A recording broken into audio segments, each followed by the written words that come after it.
invités avec nous chaque soir pour décrypter les mouvements de la planète marché. Valérie Gastaldi est avec nous ce soir, stratégiste de Day by Day. Bonsoir Valérie. Bonsoir Grégoire. À vos côtés, Stéphane Déaul, responsable de la stratégie d'Ostrom Asset Management. Bonsoir Stéphane. Bonsoir Grégoire. Merci d'être là. Et Aymeric Didet qui est avec nous également en plateau ce soir. Bonsoir Aymeric. Bonsoir Grégoire. Ravi de vous retrouver. Vous êtes directeur de la gestion de Pergame. Valérie, les investisseurs sont de grands sentimentaux, toujours.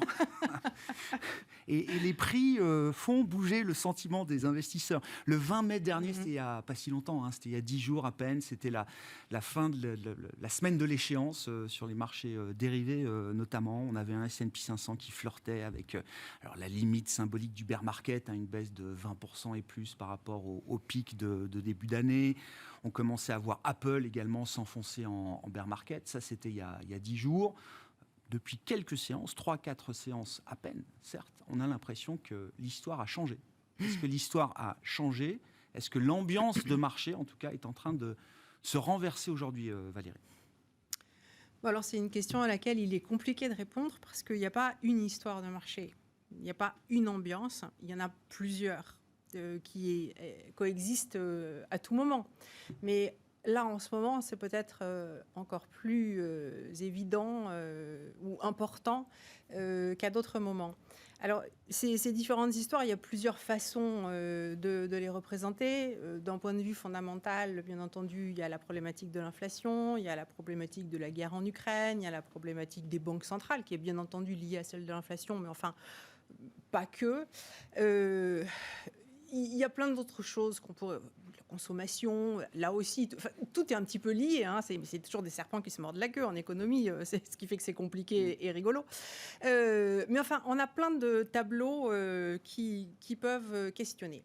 Si on prend les choses sous l'aspect des prix, on a aussi plusieurs tableaux qui questionnent parce que sur un marché, c'est la confrontation d'un ensemble d'investisseurs et on les schématise souvent en disant qu'il y a les investisseurs qui sont très long terme, qu'on schématise comme étant des assureurs, mais c'est pas tout à fait juste, hein, mais bon, ça aide à parler de dire ça. Qu'on a des investisseurs long terme, qu'on a des investisseurs moyen terme, on a des investisseurs court terme, très court terme, puis on a des algos qui jouent la milliseconde, etc. Bon, et en fait, à chacun... on a des tendances qui correspondent à ces différentes populations parce que ces gens ont des objectifs de gestion différents, ils ont des comptes à rendre à des rythmes différents, ils ont des limites de risque à respecter qui sont différentes, donc ils ne réagissent pas de la même façon au même moment.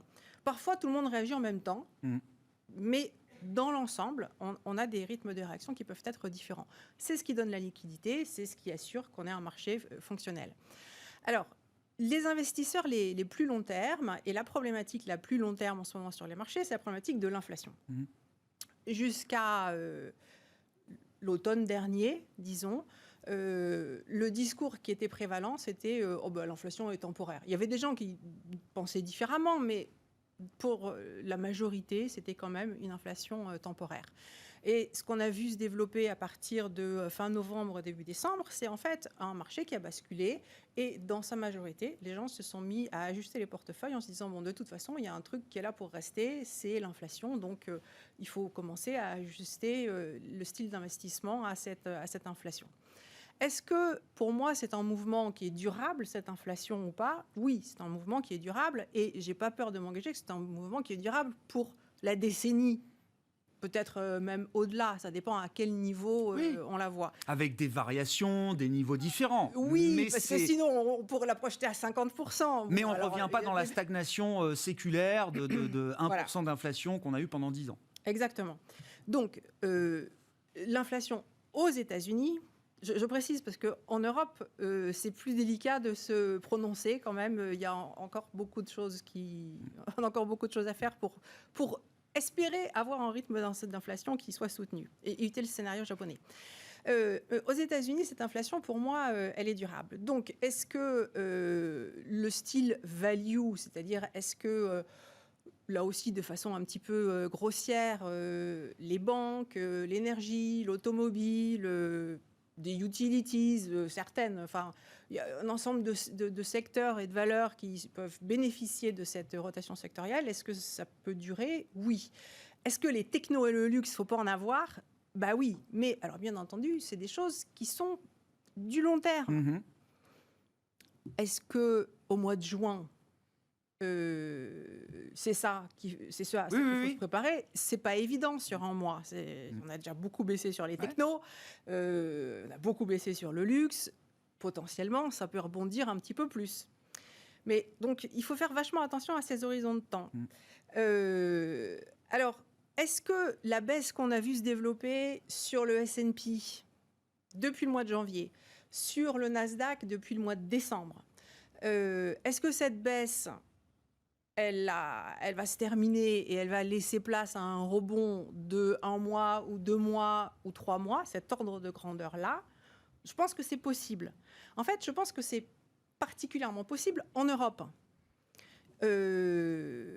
Alors, je sais que ça peut paraître un petit peu étonnant parce que, a priori, c'est l'Europe qui doit être le plus pénalisée en termes de croissance par rapport aux États-Unis, pénalisée par la guerre en Ukraine, etc. Mais moi, j'ai beau regarder les corrélations entre les indicateurs économiques et les cours de bourse, je n'en vois pas. Hein. Il y en a pas. Ça ne sert pas à gagner de l'argent. Ça sert à comprendre ce qui se passe dans l'économie. Bingo, ça oui. Ce qui va se passer en bourse, zéro. C'est deux histoires qui divergent parfois et qui peuvent diverger longtemps. Alors, même si elles ne divergent pas, il n'y a pas de... on ne peut pas gagner de l'argent en se disant quand les indicateurs s'améliorent, il faut acheter les marchés, quand ils se détériorent, il faut les vendre. Bon. Donc, voilà, je mets ça de côté. Qu'est-ce que je constate? C'est que quand même, depuis le début du mois de mars, on a des marchés européens qui se tiennent mieux que les marchés américains, même en tenant compte du change. Bon. Donc, quand on lit dans les médias que les investisseurs quittent l'Europe, moi je dis, je veux bien que les investisseurs vendent l'Europe. Mais pourquoi est-ce que l'Europe baisse moins que le reste? S'ils vendent l'Europe, donc c'est pas vrai. Ils ont vendu. Oui, c'est ça. Ils avaient déjà tout vendu avant. Ça, c'est clair. Oui. Il n'y a plus beaucoup d'Europe à vendre chez les investisseurs internationaux. Et c'est plus le cas. En fait, là, en ce moment, l'Europe est la zone mondiale qui est la plus achetée. C'est là-dessus qu'il faut être pondéré. Et quand je regarde l'ensemble des tendances de tous les indices, en fait, le S&P 500 ou le Stoxx 600 en Europe ont tous les deux eu des baisses qui correspondent à 38% de la hausse depuis mars 2020. Alors vous allez me dire que c'est complètement ésotérique. Je suis d'accord, mais ça marche vachement bien. Donc moi, c'est mathématique. Oui. Non, c'est des retracements de Fibonacci. Non, mais on ne peut pas expliquer pourquoi le retracement de 38% fonctionne. C'est un truc, voilà. Il se trouve que c'est quand même quelque chose, quand on l'utilise, quand un marché s'arrête sur le 38% de retracement, il a encore le potentiel de retourner sur ses sommets. Il faut faire gaffe parce que ça ne marche pas à tous les coups. C'est juste, à un moment, il faut en profiter. Alors, à ce moment, il faut en profiter. Mais quand on voit l'allure des marchés européens, en fait, on n'a rien de baissier à moyen terme sur les marchés européens. On s'arrête sur le 38%. Donc, la première hypothèse à faire, c'est qu'on rejoint les sommets, voire on les dépasse. Aux États-Unis, c'est moins vrai parce qu'en fait, on a été sur plusieurs indices américains. Enfin, la rotation sectorielle est tellement importante, le poids des valeurs technologiques est tellement fort qu'aux États-Unis, ça va peut-être moins bien marcher. Donc, en fait, quand on regarde les prix, ça nous dit aux États-Unis, il y a un handicap. Et quand on regarde les forces relatives en allocation d'actifs, pareil, on nous dit c'est plutôt l'Europe qui marche. Donc, c'est étonnant, mais moi, je ne vois pas qu'on serait à l'abri d'une surprise de plus, qui serait de voir les indices européens monter au plus haut. Donc, il y a plutôt un risque à la hausse et plutôt en relatif clairement, sur les actions européennes versus actions américaines. Exactement. Pour quelques semaines, une paire de mois peut-être. Voilà, une paire pour l'été, quoi. Après, on verra ce qui se passe à l'automne, mais déjà, le premier coup de long court terme, petit moyen terme, on lui donne le nom qu'on veut. Non, mais ça cadre un peu l'idée de ce soulagement, quand bien même ce serait un soulagement de court terme et qui pourrait profiter un peu plus aux actions européennes, peut-être. Bah oui, ça me semble être le truc une évidence. Non, pas une évidence du tout. Oh non, alors là, j'aimerais bien. Oui. Non, là en ce moment, je vous dis ça. Oui. Je m'accroche à mon bureau, mais je suis obligée de raisonner de façon rationnelle, et c'est ce que me disent mes données. Est-ce que quelque chose a changé dans la manière dont ou les marchés fonctionnent depuis quelques semaines, Stéphane? On voit, alors on a vu notamment début mai que les taux rebaissaient. Ce qui n'empêchait pas, dans une première séquence, de voir les actions continuer de baisser. On avait des baisses de 10 points de base sur le 10 américain et le Nasdaq perdait encore 2-3%. Ça, c'était jusqu'à la semaine dernière. Et c'est vrai que depuis quelques jours, on a l'impression qu'on trouve peut-être l'idée d'un équilibre, au moins temporaire. Moi, je pense qu'on est un peu sur un pivot à l'heure actuelle sur les marchés. C'est-à-dire que pour moi, les marchés ont été obsédés par l'inflation. Il y a eu ce débat depuis un an sur est-ce que c'est transitoire ou pas. Bon, je pense que ça y est, tout le monde a compris qu'il y avait de l'inflation. Tout le monde a compris que ce n'était pas vraiment transitoire. Et tout le monde a compris qu'on a un vrai problème d'inflation. Donc pour moi, c'est un peu l'histoire d'hier, ça. Il n'y a plus vraiment de débat. Et tout le monde est à peu près convergé sur la même histoire, sur l'inflation. Le vrai débat, pour moi, il est sur la croissance. Et sur la croissance, par contre, il y a un vrai sujet. Pourquoi ? Parce que si vous regardez les estimations des analystes sur les BPA, elles sont en progression de 8% depuis le début de l'année. Alors que typiquement, ils partent de trop haut, ils baissent en moyenne de 10% sur l'année. Donc il y a quelque chose de très très bizarre sur la résilience des profits des entreprises depuis le début de l'année. On a la même chose sur les PMI, sur les indicateurs avancés, qui, malgré l'Ukraine, malgré le confinement en Chine, malgré tout ce qui se passe, tiennent relativement bien. Moi, j'en suis une bonne vingtaine. Plus des 2/3 étaient meilleurs qu'attendus le mois dernier. C'est-à-dire qu'ils ont baissé, mais ils ont baissé beaucoup, beaucoup moins qu'attendus, et ils restent sur des niveaux élevés. Donc il y a un truc bizarre, honnêtement. On est tous en train de se dire, entre l'Ukraine, la Chine, l'inflation qui rogne le pouvoir d'achat des ménages, etc., il est évident qu'on va avoir une récession, et les données nous disent exactement l'inverse à l'heure actuelle. Donc pour moi, l'incertitude, elle est là maintenant. C'est-à-dire que le débat sur l'inflation, on a parlé 50 fois, quand j'ai eu le plaisir d'être invité. Bien sûr, mais pour moi, c'est fini. Il n'y a plus vraiment de débat. Le vrai débat, il est sur la croissance. Et je pense que, alors moi, mon interprétation, c'est que si vous regardez dans les services, le moral des entreprises est très lié aux indicateurs de confinement. C'est-à-dire que quand vous réouvrez l'économie, comme par hasard, les hôtels, les restaurants travaillent plus. Donc ça, c'est un effet court terme qui va vite disparaître. Vous revenez à la normale, en quelque sorte. Sur l'industrie, je pense que l'histoire est différente. C'est plus une histoire de stock. C'est-à-dire qu'on a eu la crise Covid. Il y a beaucoup de secteurs qui sont arrêtés parce qu'il n'y a plus de stock, qui sont en train de restocker et de restocker plus qu'avant la crise. Massivement. Parce que, voilà. Oui. Bon, mais ça, c'est ici. On l'a vu chez les grands retailers américains. C'est des progressions de stock de 20 à 40% oui, parfois. Oui. Hein. On avait des indicateurs de stock sur chiffre d'affaires qui étaient à des niveaux catastrophiques. C'est-à-dire qu'en fait, ils n'avaient plus du tout de stock. Il n'y avait plus rien à vendre. Et donc, je pense que non seulement ils reconstituent leur stock, mais ils surstockent. Ils surstockent. Si c'est ça l'histoire, c'est purement du court terme. Et donc, si c'est ça l'histoire, on pourrait avoir des PMI, des ISM, des Dieu sait quoi, qui se cassent la figure quelque part cet été et de manière très, très violente. Et pour moi, l'incertitude, elle est là maintenant. Elle n'est plus sur les prix, elle est sur les volumes. On voit dans les PMI manufacturiers, quand on regarde alors, les indicateurs avancés, les nouvelles commandes, par exemple, ça baisse assez fortement. Là, oui, alors que les stocks progressent. Voilà. Et ça, quand on fait l'un moins l'autre, normalement, c'est un très, très bon indicateur avancé. Parce que quand vous avez plein de stocks et personne pour les acheter, c'est... Bon, parfois, c'est assez simple, l'économie. On comprend que le futur n'est pas très, très rose. Donc, on est dans cette situation-là, mais force est de constater que, pour l'instant, tous les indicateurs sont beaucoup plus résilients que ceux à quoi on s'attendait. D'accord. Et donc, pour moi, l'incertitude majeure, elle est là. Parce que c'est ce qui explique... Ouais. C'est le rationnel ou le narratif qui explique peut-être ce rebond de marché. Les investisseurs ont cru... trop vite, trop tôt peut-être à l'idée d'une récession, et les derniers indicateurs, quand bien même ils se dégradent, ne se dégradent pas suffisamment pour se mettre en ordre de bataille aujourd'hui pour une récession dès demain. Pour moi, il y a deux catalyseurs. Il y a un catalyseur de court terme qui est que si on regarde le positionnement des marchés, en particulier les CTA, enfin je ne vais pas rentrer trop dans les détails, on était sur des choses qui étaient quand même assez extrêmes il y a une semaine ou deux. Ce qui est logique, hein, la bourse baisse, vous accumulez des positions, il y a un moment, vous tirez trop l'élastique dans un sens, paf, ça repart. Ça, c'est ce qu'on appelle un bear market rally, c'est la bourse rebondit, ça peut rebondir très très violemment sur certains jours. Ce n'est pas forcément un très bon signe. C'est juste des positions qui se sont accumulées, que vous coupez, donc pouf, vous rebondissez, et puis vous repartez à la baisse. Il y a une deuxième chose, moi, qui m'a surpris, c'est les minutes du dernier FOMC de la Fed. Parce que depuis un an, la Fed nous a quasiment systématiquement surpris du côté hawkish, c'est-à-dire au côté restrictif.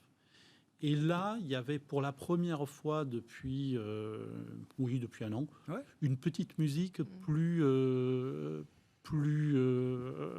dovish. Alors, il ne faut pas dire dovish parce qu'on n'était pas jusque-là. Alors, pour l'anecdote, on en parlait avant de passer à l'antenne. Moi, mon pari, c'est que le changement d'attitude de la Fed aurait été pour Jackson Hole. Force est de constater qu'on commence déjà à voir certains membres de la Fed qui commencent à dire « Oulala, attendez, sur la deuxième moitié de l'année, on ne sait pas trop, etc. » Et donc, on n'est plus sur une Fed monomaniaque qui ne parle que d'inflation et qui saute sur les freins quoi qu'il arrive. On est sur une Fed qui commence à nous dire « Oui, on a un problème d'inflation, ça on a tous bien compris. » Mais il y a d'autres choses qui se passent dans le monde et on va peut-être regarder aussi le Nasdaq, le high yield qui est en train de partir dans le décor, les CLO qui commencent à montrer des signes de faiblesse, le private equity qui queen, etc., etc.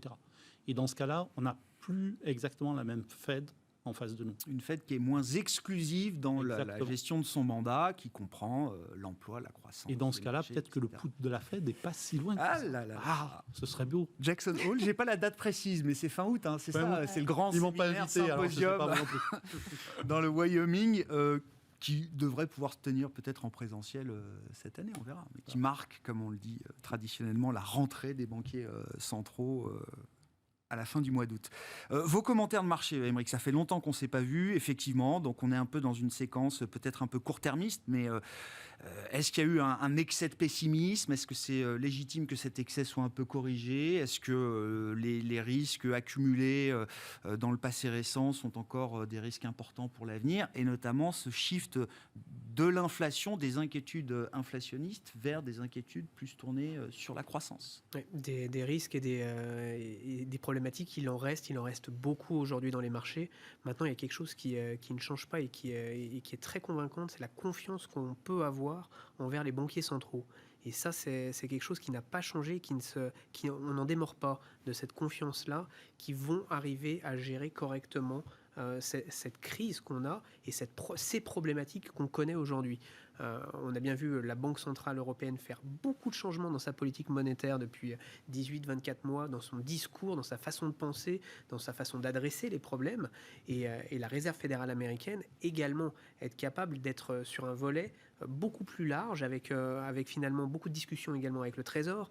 Donc aujourd'hui, des situations sur lesquelles on a toujours aussi confiance dans les banques centrales, parce qu'on sait que c'est elles qui ont beaucoup, en tout cas, de clés pour pouvoir nous sortir de cette crise. Donc ça, elles n'ont pas tant perdu de crédit que cela, malgré des erreurs d'analyse peut-être sur l'inflation, malgré un retard à l'allumage, etc. Vous dites elles ont réussi à garder quand même une certaine crédibilité. Une certaine crédibilité. Et on voit ce discours qui est, d'un côté, pendant un certain temps, très contraignant, très incitatif sur la hausse des taux qu'on va avoir. Et puis, on voit même des membres de la Fed la semaine dernière qui nous disent on analysera peut-être ce qui va se passer cet été sur les chiffres de l'inflation, voir quels sont les effets des premières hausses de taux sur l'inflation. On marquera peut-être même une pause en septembre sur les hausses de taux. Donc on voit que ces mêmes personnes qui étaient relativement dures par rapport à la politique monétaire que devait prendre la Réserve fédérale américaine, avoir un discours un petit peu plus mesuré. Et donc, on a toujours ce système qu'on a depuis un certain temps sur les discours de la Fed, très restrictif, un peu plus laxiste, très restrictif. Donc c'est quelque chose qu'on commence à percevoir et qui a ses effets dans les marchés, parce qu'on a eu des marchés financiers qui ont quand même énormément baissé sur la partie action, parce que extrêmement cher aux États-Unis, des bilans assez leveragés pour pas mal d'entreprises qui étaient, on va dire, des bilans moins solides. Donc toute une catégorie de la cote pour lesquelles la purge était logique, et on a eu des moins 40, moins 50, moins 60% pour certaines valeurs, notamment de croissance non rentable, pour lesquelles ça se justifie dans ces conditions de marché. Donc on a quand même une petite purge qui s'est faite aujourd'hui dans les marchés. Donc d'avoir un discours un tout petit peu plus, on va dire, doux, équilibré, ça permet aussi de retrouver un peu de calme. Un peu de calme sur les actions, un peu de calme aussi sur les taux d'intérêt. Parce que les taux d'intérêt, ils sont quand même calmés. Le 9 mai, on était à 3,15 sur le 10 ans américain. On est à 2,70. Donc on est déjà un tout petit peu plus calme. Le dollar n'a pas arrêté de monter. Aujourd'hui, on est à 1,07. On a pris le chemin également inverse. Donc on a des marchés qui se sont un tout petit peu normalisés, qui vont sur une logique de normalisation. Et puis on a encore une fois, pas non plus les indicateurs du stress, de la peur qui sont non plus allumés en rouge. L'or n'est pas à 2500 $ l'once. On est resté à des niveaux où l'or est resté très calme. Le franc suisse aussi, il a joué son rôle. Donc on voit ces quelques notions qui finalement nous incitent à dire oui, on est peut-être allé un peu loin sur certains, on peut avoir une reprise. Alors de là, la grande question, c'est est-ce que c'est un bear market rally et donc il faut d'urgence profiter de ces hausses pour vendre. En plus, on est en fin de mois, il y a pas mal de CTA qui étaient très très short du marché, donc on peut avoir des rebalancements techniques assez importants encore pendant 2-3 jours. Ça c'est la grande question, elle est là. Et de savoir si les banquiers centraux vont arriver à délivrer, parce que la question est de savoir s'ils vont nous accompagner sur cette reprise et trouver des solutions. Le marché est très macro, ça, il n'y a pas de doute, mais dans les dernières semaines, ce qui a aussi marqué les esprits, c'est des avertissements micro. Alors, à valeur macroéconomique, parfois, Walmart, Target, Snap, etc. C'est des avertissements qui sont un peu globaux pour la consommation de base, pour le marché de la publicité en ligne concernant Snap. Est-ce qu'il y a un vrai risque, alors au-delà des quelques semaines de soulagement, on l'espère, mais quand on se retrouvera avec les résultats d'entreprise du deuxième trimestre, est-ce que là, il y a un vrai risque que ce soit la saison des warnings, la saison des avertissements, avec peut-être des anticipations bénéficiaires mal ajustées par rapport aux risques qui existent pour les entreprises aujourd'hui, venant de niveaux de marge historiques? Tout à fait. On était sur des niveaux de marge historiques, mais on n'avait pas encore eu les révisions à la baisse. Et là, dans les discours qu'on a eus, dans les publications, on a eu beaucoup de révisions à la baisse sur le futur. D'accord. Donc on a eu, certes, ces grands distributeurs qui ont plutôt eu des résultats compliqués, mais à côté, dans la distribution retail low cost, Dollar Tree, Dollar Général, très bons résultats aux États-Unis. Ce qui montre bien l'arbitrage des consommateurs américains aujourd'hui. Là, il y a beaucoup de sous-jacents derrière sur les méthodes de consommation et sur la problématique d'inflation qu'on a aujourd'hui. Donc, on voit bien que les consommateurs sont plutôt allés chercher du retail, on va dire, le discount, plutôt que d'aller dans les grandes chaînes de distribution. Donc, c'est là où on voit les ajustements qui sont faits par le consommateur américain qui, encore une fois, ont cherché les raisons de ce petit rebond de marché. On a vu aussi les indicateurs de consommation aux États-Unis, mais ils étaient meilleurs que prévu parce que les Américains sont allés puiser dans leur épargne pour continuer à consommer. Ça aussi, c'est des sous-jacents qui ont généré ce rebond qu'on a depuis quelques journées. Mais encore une fois, dans les publications qu'on a eues là, on a quand même beaucoup d'ajustements sur les perspectives d'avenir. Tout le monde a pris en compte le fait que les matières premières étaient beaucoup plus chères, qu'il y avait des problématiques d'approvisionnement qui continuaient, qui perduraient. Donc c'est pour ça qu'ils s'en sont servis pour passer des provisions, préparer le marché sur l'avenir. Donc c'est pour ça que je ne suis pas si inquiet que ça sur les prochaines publications, parce qu'on a eu encore une fois... et les prix se sont ajustés, les anticipations s'ajusteront, le consensus bénéficiaire s'ajustera avec un temps de retard, mais dans le marché, vous dites, ça y est, on a déjà compris que... Oui, on commence à le prendre en compte quand même, et puis encore une fois, sur des valeurs qui ont, pour certaines, perdu entre 20 et 70%. Donc il y a déjà quelques ajustements qui sont faits. Ouais. Je vous entends acquiescer, Valérie, si vous voulez réagir. Et puis, sur l'histoire de l'inflation, si on lit ça quand même au mouvement du marché obligataire, est-ce qu'on est tranquille avec le niveau des taux d'intérêt pour quelques temps? Non, pas forcément. Quand on a vu 3,15 sur le 10 ans américain, non. Les anticipations, là aussi, discussion avec Stéphane, mais c'est vrai que au moment où les médias mainstream s'engouffrent sur le thème de l'inflation, les break-even d'inflation, les anticipations des investisseurs sur l'inflation demain, 5 ans dans 5 ans, reviennent à des niveaux beaucoup plus moins stressants, on va dire, pour les banques centrales. Beaucoup plus, je dirais... Non, mais c'est retombé un peu. C'est-à-dire que le marché ne considère pas aujourd'hui que l'inflation va partir en vrille éternellement. 30 bips, ou enfin, je sais pas. Oui, mais... Peanuts, quoi. On est quand même au-dessus des sommets qu'on avait connus au cours des 10 dernières années. Ah bah d'accord, oui. Bon, voilà, oui. Quand même. Donc on est très très tendu, on n'enfonce pas de niveau particulier, etc. Mais il y avait plusieurs questions. Enfin oui, la question c'était à la base sur les taux. Ouais. Et là, franchement, je suis très embêtée sur les taux parce que effectivement, il y a un mois, j'étais assez à l'aise à dire ça va se calmer. Ça va se calmer. Ça s'est calmé, mais en fait, l'épisode de calme qu'on a eu, il n'a pas permis de franchir de niveau clé. Donc, on avait une tendance qui était baissière, on a consolidé à plat. on a quand même eu pas mal de trucs qui auraient pu... Enfin, notamment, on a eu ces minutes de la Fed, effectivement, qui étaient potentiellement un petit peu surprenantes. Et elles sont sorties, on était sous les résistances et derrière, on baissote. Donc, qu'est-ce qui va... En fait, il nous faut un nouveau catalyseur, il nous faut une nouvelle surprise pour franchir les résistances. Et donc, je ne vois pas très bien à la prochaine BCE une surprise dovish. Ça peut être neutre, mais dovish, ça va être difficile. Donc, il va falloir attendre plus. Voilà, je suis un petit peu embêtée. Alors, après... Parfois, donc pour le moment, on a des taux qui restent sous pression haussière. Oui, on le voit en Europe aujourd'hui, il n'y a que le marché européen qui est ouvert, mais ça repart fort quand même, sur les taux. Oui, ça repart un peu, ça remonte un peu sur les taux. Maintenant, parfois, ce que le marché va faire, c'est qu'il va aller chercher un petit plus bas, puis il va rebondir à nouveau pendant un mois. Et puis... Donc, on peut imaginer qu'on n'est pas une stabilisation des marchés de taux, mais une vitesse de baisse qui soit beaucoup plus modérée et où on ait des baisses rapides, mais des reprises faibles, mais longues dans le temps. Et que ça permette de jouer ces ajustements de valorisation en fait sur le marché américain, que ça nous permette d'attendre les résultats du T2, parce qu'effectivement, on a quand même vu que les actions avaient beaucoup baissé au cours du premier trimestre et qu'on a eu à la suite de ces baisses des avertissements de la part d'un ensemble d'entreprises de divers types d'avertissements plus ou moins graves. Mais enfin, donc en fait, les entreprises ont confirmé ce que les prix avaient déjà fait.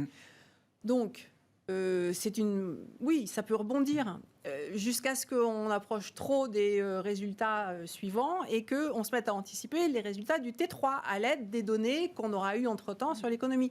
Mais potentiellement, si on diminue la pression haussière en taux, on peut avoir cette reprise sur les actions qui tiennent. D'accord, donc c'est bien la corrélation, c'est bien ça, c'est de voir des taux se détendre qui serait un soutien pour les actions.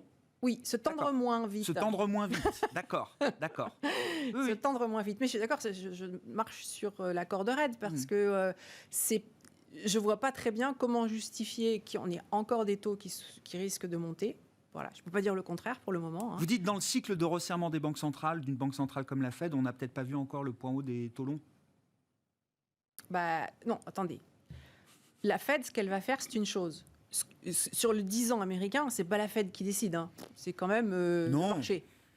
Non, à la rigueur, sur les marchés monétaires, oui, c'est la Fed qui guide d'une main ferme, encore sur les premières échéances, parce que sur les échéances plus lointaines, elle y peut peu, mais sur le 10 ans, non, c'est quand même pas trop la Fed qui joue. Donc non, pour le moment, c'est pas encore gagné. J'aimerais bien, si j'avais cette indication-là, je serais tranquille, mais on l'a pas. Et de la même façon, alors il y a l'autre truc qui est important, c'est l'euro-dollar qui est en ce moment bien corrélé à ce qui se passe sur les marchés obligataires. Ouais, c'est ça. Il y a un différentiel entre l'Europe et les États-Unis qui se résorbe un peu. Bon, mais est-ce qu'il va vraiment rebondir, cet euro, et donc le dollar, est-ce qu'il va rebaisser voilà, on peut entrer en pause. On a plein de rythmes différents, donc voilà. Donc en fait, je cherche des scénarios compliqués qui se jouent tout à la marge, parce que c'est pour ça que j'aime pas le scénario de crash, parce que bien sûr que ce scénario de crash, on le voit, il est présent, puisque les taux continuent à monter très vite. Le dollar continue à monter très vite. Les actions, elles continuent à baisser très vite, ou elles reprennent la baisse très vite. Et ça, c'est la prolongation de ce qu'on a connu sur un trimestre. Donc, c'est ce face à quoi tous les investisseurs se prémunissent normalement. Parce que c'est tellement ce qui nous pend au nez que si on a cette même prise de conscience à nouveau du risque, mais après un rebond qui nous a permis de nous rapprocher des sommets, ça n'aura pas du tout le même impact, parce que ça nous renverra sur les points bas qu'on connaît aujourd'hui, ça nous enverra plus bas sur les valeurs techno, les valeurs de luxe et sur certains secteurs, mais ça va nous laisser plus haut sur d'autres. Donc, voilà, moi j'envisage plutôt ce type de scénario avec des rotations sectorielles qui se poursuivent, parce que je suis d'accord sur le fait que l'inflation, tout le monde a compris qu'elle était là pour rester. D'abord, les banques centrales l'ont dit. Donc, si elles le disent, c'est quand même les investisseurs les plus long terme, c'est elles. Tout le monde a changé d'avis. Sauf que, est-ce que tout le monde s'est ajusté ? C'est pas sûr. C'est pas encore évident. C'est pas évident que tout le monde ait fait les ajustements nécessaires. Sur l'histoire de l'inflation entre l'Europe et les États-Unis, et c'est vrai que c'est un peu le narratif qui est toujours présent, c'est une histoire différente.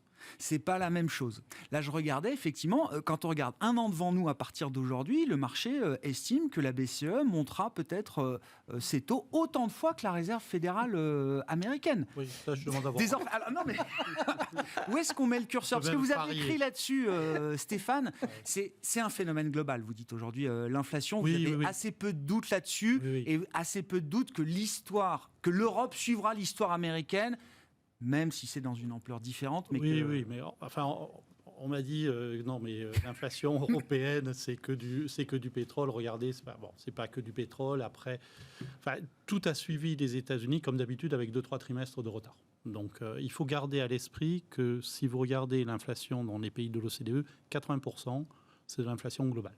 C'est-à-dire, c'est corrélé. Donc, dire que l'Europe va décorréler des États-Unis, c'est possible, tout est possible en économie, mais ce serait une aberration totale d'un point de vue historique. Moi, ce que je vois en Europe, c'est deux choses. La première chose, qui est totalement inhabituelle, c'est vous avez 60% des composantes de l'inflation qui ont une inflation supérieure à 4%. Qu'est-ce que ça veut dire? Ça veut dire que quand vous achetez quelque chose, vous avez 60% de chances d'acheter un truc qui est 4% plus cher qu'il y a un an. Donc, il y a une diffusion de l'inflation sur un nombre de secteurs. Et ça, on n'a jamais vu... Enfin, si, on a vu ça dans les années 80. Mais ça fait plus d'un quart de siècle qu'on n'a pas vu ça. Donc, il y a vraiment quelque chose qui est en train de changer. Donc, pour revenir... Alors, ça, c'est une très bonne nouvelle pour les entreprises. Ça veut dire qu'il y a de plus en plus d'entreprises dans de plus en plus de secteurs qui ont du pricing power, qui peuvent monter leur prix. En fait, nous, on a eu la discussion chez nous. Je disais, attendez, vous êtes sûr que les marges vont être sous pression à cause de l'inflation, qui est la réaction pavlovienne de tout analyste. Je dis, mais non, regardez, il y a des prix qui montent partout. Et en fait, on s'aperçoit au premier trimestre que oui, une énorme majorité des entreprises ont fait progresser leurs marges. Moi, je vous prends le pari que sur le deuxième trimestre, ce sera la même chose. D'accord. Par contre, c'est un vrai gros problème pour les banques centrales. Parce que ce n'est plus un choc pétrolier ou alimentaire, c'est un choc qui se diffuse, et donc c'est un choc qui est pérenne. Ça veut dire qu'il faut que les salaires montent. Alors, justement, excellente remarque, j'allais y venir. Si vous regardez les salaires négociés, qui sont l'indicateur retard le plus en retard du retard qui peut arriver. Parce que, on était à 1,5, je vous le fais à la louche, mais on était à 1,5 au quatrième trimestre en Europe. On est passé à 3 au premier trimestre, 2,8. C'est la plus forte hausse trimestrielle depuis que les statistiques existent. C'est des effets de rattrapage ou c'est une boucle prix-salaire? En partie, mais... C'est pas la même histoire. Rattrapage one-off, parce que effectivement on fait face à un choc inflationniste. Je m'en fiche, c'est les salaires progressent. Ça veut dire qu'il y a quelque part un pouvoir de négociation qui a changé. Ça veut dire que les anticipations des ménages ont changé. Et donc, il y a quelque chose comme une boucle salaire-prix qui est en train de se mettre en place. Moi, j'avais publié un modèle en début d'année qui disait 4% sur les salaires à la fin de l'année. Ah bon, on y est déjà. Oui. Ça faisait rire tout le monde, on y est quasiment. Ouais. Donc, non, il y a vraiment quelque chose qui est en train de se passer, je pense, sur l'inflation et qui est totalement inhabituel. Habituel. Il faut remonter à plus d'un quart de siècle. Mais je pense qu'il faut vraiment changer de logiciel. Et donc, pour conclure là-dessus, pourquoi est-ce que la BCE ne montera pas ses taux le 9 juin, la semaine prochaine? Alors, pas le 9 juin, parce que... Mais pourquoi Quels sont les arguments qui lui permettront de justifier la semaine prochaine qu'elle ne monte pas ses taux? Parce qu'ils ont dit, il est hors de question qu'on monte les taux avant d'avoir fini le QE. D'accord, oui, mais ça repose sur rien, ça. Ah ben oui, ça je suis d'accord, mais c'est comme ça qu'ils veulent le faire. D'accord. Donc c'est pas moi qui décide. D'accord. Et ça ne changera pas d'ici le 9 juin. Je serais très très surpris, ils l'ont répété 50 000 fois depuis un an. Mais par contre, oui, hausse des taux en juillet. Donc c'est simplement sur la base d'une règle du jeu fixée comme ça de manière un peu arbitraire que la BCE ne montera pas ses taux le 9 juin et prendra 6 semaines de retard supplémentaires pour monter ses taux le 21 BCE, que Dieu nous en garde. Je monterai les taux à cause de l'inflation et je garderai du QE pour éviter que les spreads italiens explosent. Exactement ce que la BCE ne va pas faire. Exactement, voilà. Et du coup, c'est peut-être pour ça qu'ils m'embaucheront. C'est pour ça que vous n'êtes pas embauché à la BCE encore. Qu'est-ce qu'on fait dans ces marchés? C'est un peu la question pour finir. Aymeric, là, avec des investisseurs, des clients privés notamment, est-ce qu'ils ont un peu stressé, paniqué? Est-ce que certains ont envie de racheter aujourd'hui? Tout dépend évidemment de ce qu'ils ont fait ces derniers mois, mais est-ce qu'il y a quand même déjà des opportunités, y compris quand on se projette peut-être, et même surtout peut-être si on se projette sur du moyen long terme aujourd'hui? Ou ce qu'ils ont fait pendant ces dernières années, parce qu'en fait, c'est très différent s'ils ont un historique de placement important. Faut bien se rappeler qu'on sort de 10 ans de forte hausse de marché financier. Donc aujourd'hui, ceux qui connaissent leur première quasiment vraie baisse, certains stressent un petit peu, mais quand on regarde les chiffres, il y a un pragmatisme qui revient rapidement. Parce que justement les valorisations étaient montées à des niveaux qui étaient difficilement justifiables et sur lesquels on a beaucoup plus de facilité à justifier certaines choses aujourd'hui. Maintenant, quand on regarde l'avenir, on garde du cash dans les comptes, parce que si jamais il y a de nouveau une phase de baisse, il faut avoir des liquidités pour pouvoir investir. Ça, c'est une certitude. On continue d'être un peu en dehors du marché obligataire, mais là aussi, on sait qu'à un moment donné, avec les écartements de spread de crédit qu'on a eu, notamment sur le haut rendement américain, il va y avoir des super opportunités à saisir, parce que justement, les taux ont monté et les spreads se sont écartés. Donc il y a un moment donné où... Suffisamment, même si une récession devait se matérialiser? Ça va arriver. C'est-à-dire qu'on n'est pas encore au moment d'investir, mais voilà, c'est pour ça qu'il faut avoir des liquidités pour pouvoir investir sur le marché, éventuellement sur le marché, donc action si jamais il rebaisse, mais sur le marché surtout obligataire, sur lequel on a eu plutôt tendance à sortir de ce marché en fin d'année, début d'année. Et là, il va y avoir quand même de très belles opportunités. C'est là qu'il y aura peut-être même les meilleures opportunités, elles seront peut-être là. Et après, c'est d'abord sur le crédit. On trouvera un risque-rendement intéressant parce qu'on va pouvoir bloquer des taux d'intérêt sur l'avenir. Même si on a de l'inflation, elle a connu son pic en mars aux États-Unis. Il y a de grandes chances en tout cas. Et du coup, on aura quand même une normalisation de ce côté-là. Donc ça vaudra le coup d'acheter de l'obligataire. Et dernière chose, on alloue du capital un peu. Moi, je continue d'allouer un peu plus de capital toujours aux États-Unis par rapport à l'Europe, parce que je pense que malgré les problématiques qu'ils ont, ils n'ont pas de conflit sur leur sol avec ce qui se passe en Ukraine, et ils sortiront plus vite grâce à une banque centrale plus active, plus rapide et plus proactive vis-à-vis de l'économie américaine. Au-delà de quelques semaines, quelques mois, sur un an, vous avez plutôt envie d'être sur le marché américain plus que sur le marché européen? Parce que c'est là où il y aura les meilleurs returns, et l'économie la plus dynamique, elle est quand même aux États-Unis. En Europe, il faut plutôt avoir les très grandes sociétés internationales actuellement, et les petites valeurs qu'on a tant aimées en Europe. Il y a des conditions de marché qui sont pas forcément réunies aujourd'hui pour aller sur cette catégorie d'actifs. Donc pour le moment, plutôt US ou grandes valeurs européennes. On s'arrêtera là pour ce soir. Merci à vous trois d'avoir été les invités de Planète Marché. Aymeric Didet, le directeur de la gestion de Pergame, Stéphane Déo, responsable de la stratégie d'Ostrom Asset Management, et Valérie Gastaldi, stratégiste de Day by Day, étaient nos invités en plateau.